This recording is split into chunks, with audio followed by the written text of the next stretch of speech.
ये जो टॉपिक है डीमेटेरियलाइजेशन ऑफ सिक्योरिटीज और डीमेट अकाउंट बड़ा इंपॉर्टेंट कॉन्सेप्ट है और एग्जाम में बहुत बार पूछा जाता है। डीमेटेरियलाइजेशन ऑफ सिक्योरिटीज का मतलब होता है it is holding of securities in electronic book entry form. जैसा कि हमने पिछली वीडियो में डिस्कस किया था कि सेबी ने कंपलसरी कर दिया था कि अब जो भी सिक्योरिटीज डील होंगी वो ऑनलाइन फॉर्म में होंगी। तो अब जो शेयर्स ऑलरेडी इशू थे फिजिकल फॉर्म में थे उसका क्या होगा भाई? जिन लोगों के पास ऑलरेडी शेयर्स इशू किए जा चुके थे, जिनके पास फिजिकल फॉर्म में शेयर्स थे, उसका क्या होगा, है ना? तो चलिए देखते हैं क्या होता है उसका। It was introduce to eliminate problems with physical form of securities. हमने लास्ट वीडियो में पढ़ा था कि फिजिकल फॉर्म ऑफ सिक्योरिटीज में बहुत सारी प्रॉब्लम आती थी। चूहा कुतर गया, गल गया, चोरी हो गया, गिर गया, कुछ भी हो सकता है। तो इस प्रॉब्लम को दूर करने के लिए डीमेटेरियलाइजेशन ऑफ सिक्योरिटीज लाया गया, ताकि ये जो प्रॉब्लम्स हैं, miss handling, theft, forgery, transfer delay, time involve in paper work, ये सारी प्रॉब्लम्स को दूर किया जा सके। नोट जरूर कर लेना, समझ लिया?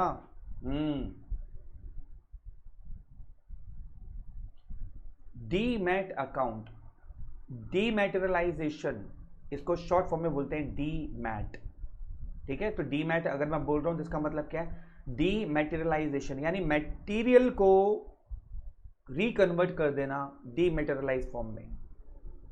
The process of converting a share certificate from its physical form to electronic form, यानी फिजिकल फॉर्म से इलेक्ट्रॉनिक फॉर्म में कन्वर्ट करने का जो प्रोसेस होता है उसको डीमैटेरियलाइजेशन कहा जाता है।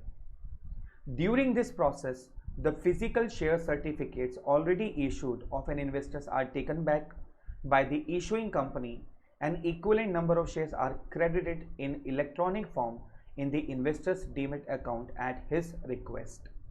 देखो इस पर ना एक केस स्टडी भी आ चुकी है, मैं शेयर करना चाहता हूँ आपके साथ। क्या हुआ, एक लड़की थी, उसकी जो ग्रैंडफादर थे उसकी डेथ हो गई।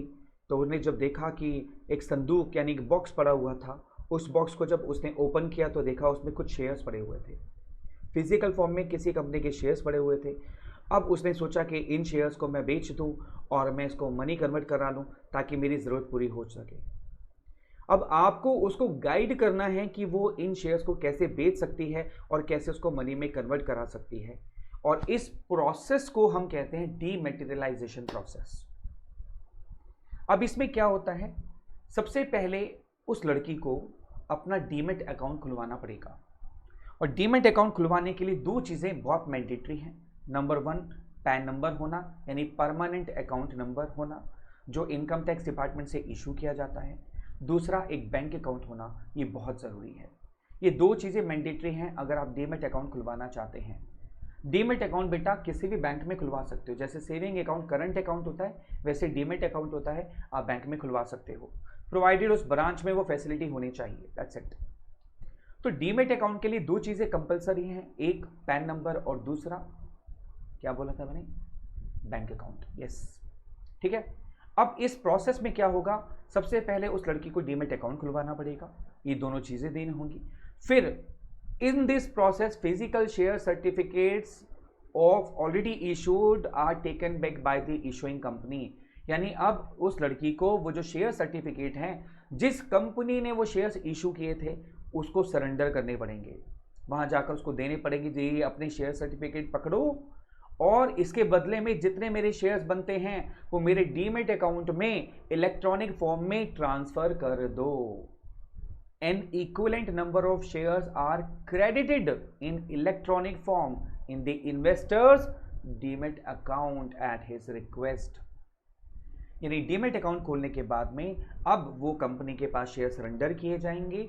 शेयर सरेंडर करने के बाद में इक्विवेलेंट नंबर ऑफ शेयर्स उनके अकाउंट में ट्रांसफर हो जाएंगे। फिर इसके बाद क्या होगा, इसके बाद वो ब्रोकर चूज करेंगे, ब्रोकर को अपने शेयर्स देंगे बेचने के लिए, उनको प्राइस कोट करेंगे और शेयर्स बिक जाएंगे और उनके अकाउंट में पैसे आ जाएंगे, right. An investor will have to open an account called demat account with a depository participant before going for dematerialisations. ठीक है, तो डीमेट अकाउंट खोल लिया एक डिपॉजिटरी पार्टिसिपेंट के पास, और ये हो गया हमारा डीमैटेरियलाइजेशन प्रोसेस। अब बात करते हैं benefits of depository services and demat account. Demat account का फायदा क्या होता है? Exemption of stamp duty for dealing in shares in the electronic form. देखो सबसे बड़ा फायदा क्या हुआ डीमेट अकाउंट का, पहले जब शेयर ट्रांसफर किए जाते थे तो उस पर स्टैम्प ड्यूटी लगती थी।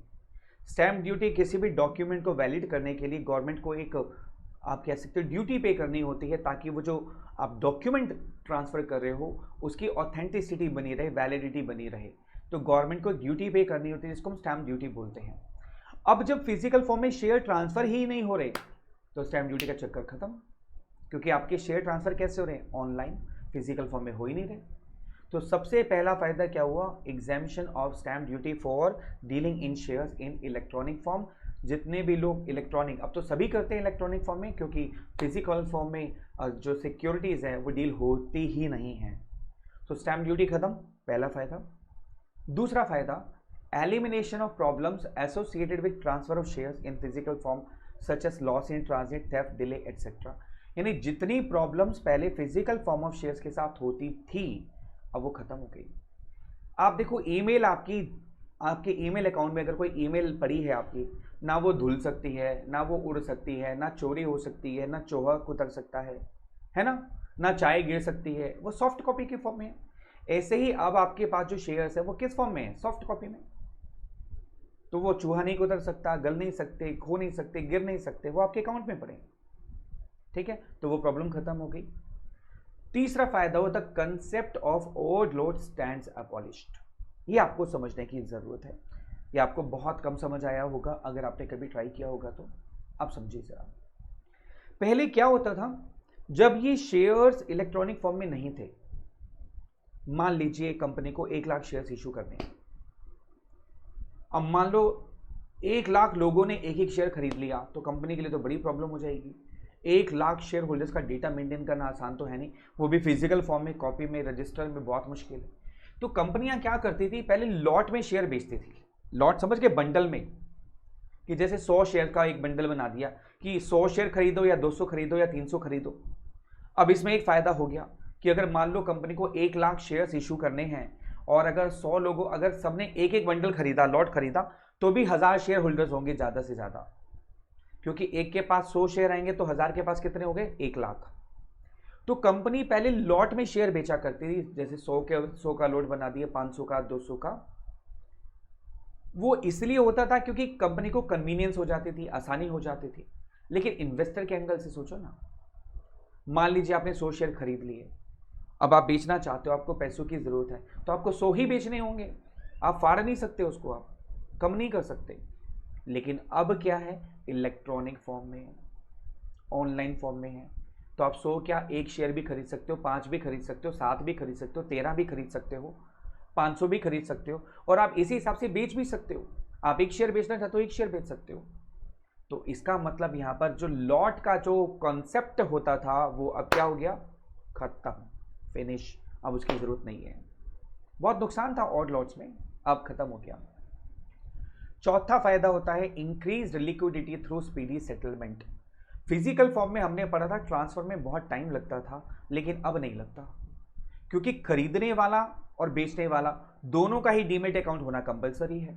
जब दोनों का डीमेट अकाउंट होगा तो दोनों की वेरिफिकेशन ऑलरेडी हो चुकी होगी, बैंक अकाउंट ऑलरेडी होंगे, तो स्टॉक एक्सचेंज का जो मैकेनिज्म है, एक के पैसे काटेगा, दूसरे के अकाउंट में डाल देगा, सिंपल, प्रोसेस ही खत्म हो गया।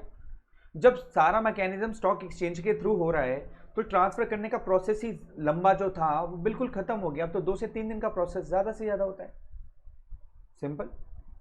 तो इसको बोलते हैं increase liquidity through speedy settlement. पांचवा फायदा है रिडक्शन इन पेपर वर्क। जो पेपर वर्क होता था सारा ट्रांसफर करने का, सब खत्म, अब ऑनलाइन एप्लीकेशन डाली जाती है, ऑनलाइन ही ट्रांसफर हो जाता है, पांचवा फायदा। छठा फायदा है attract foreign investors and promoting foreign investments. अगर कोई फॉरेन इन्वेस्टर भी पैसा लगाना चाहता है, वो अपने घर बैठ के पैसा इन्वेस्ट कर सकता है, घर ही बैठ करके उन शेयर्स को बेच सकता है, ये सबसे बड़ा प्लस पॉइंट है। यानी कि अब फॉरेन इन्वेस्टर भी अपने घर बैठ करके इन्वेस्टमेंट कर सकते हैं, क्योंकि सारा सिस्टम क्या हो गया, ऑनलाइन हो गया। अब फौजरी का सिस्टम खत्म, ट्रांसफर का सिस्टम खत्म, सब कुछ घर बैठ के हो सकता है। तो फॉरेन इन्वेस्टर्स भी स्टॉक मार्केट की तरफ बहुत अट्रैक्ट हुए, इंडियन स्टॉक मार्केट की तरफ। तो डीमेट अकाउंट के सबसे ज्यादा फायदा पता है क्या है, खुद डीमेट अकाउंट अपने आप में सबसे बड़ा फायदा है। बताऊं कैसे? बता दूं, देखो जरा, ये डीमैट अकाउंट के फायदे हैं। डीमैट अकाउंट, डी से डिले इन सेटलमेंट नहीं होता, ये जो क्रॉस है ये क्रॉस है, एक्स नहीं है। डिले इन सेटलमेंट नहीं होता। मिनिमाइज पेपर वर्क लगभग खत्म। अबॉलिशमेंट ऑफ स्टैम्प ड्यूटी, खत्म हो गई स्टैम्प ड्यूटी।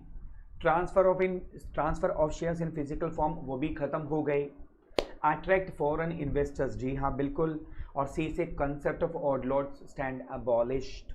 तो अगर कल को ये क्वेश्चन आ जाए what are the benefits of demat account, तो आप एक ही वर्ड में बता सकते हो, DMATAC, डीमैट अकाउंट।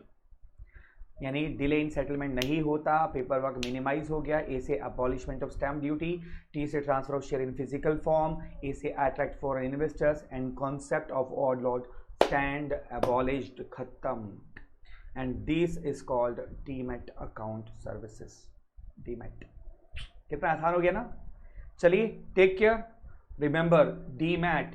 और एक चीज़ और, एक बार लिखना 10 बार सुनने के बराबर होता है। Please note it down. Take care.